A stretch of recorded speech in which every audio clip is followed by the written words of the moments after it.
Bonsoir à tous. On est toujours sur la chaîne qui nous permet d'apprendre la langue turque facilement par noura.ytf.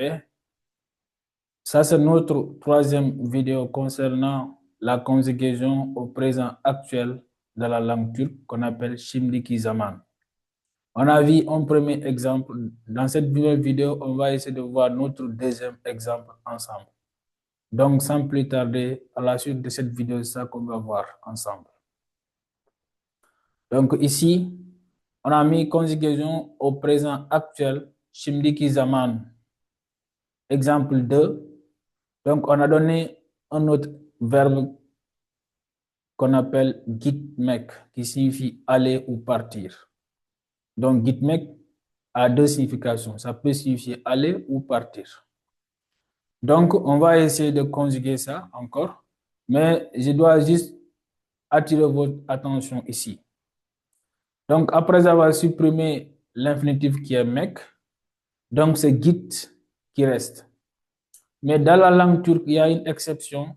Ça veut dire la lettre T entre deux voyelles devient D. La lettre T entre deux voyelles devient D. C'est pourquoi vous voyez ici, on ne dit pas Giti Yorum, on dit Gidi, Gidi Yorum, ça devient D. Gidi Yorum pour dire je vais. Gidi Yorum, je vais.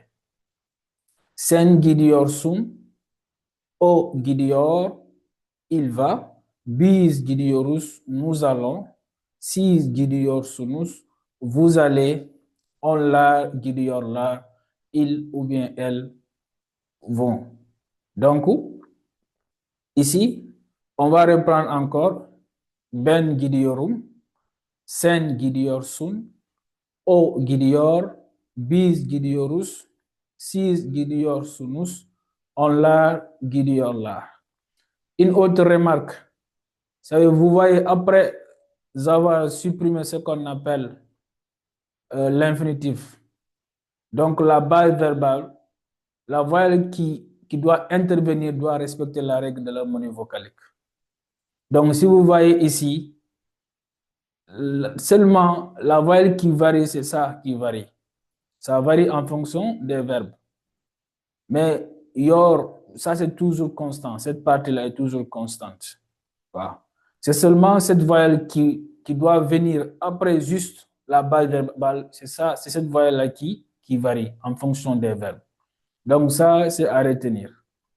Mais les restes sont constantes. Vous voyez, ça, c'est toujours constant. C'est seulement ces voyelles-là qui changent d'un verbe à un autre. Donc, c'est tout pour cette deuxième euh, vidéo concernant la conjugaison des verbes dans la langue turque au présent actuel.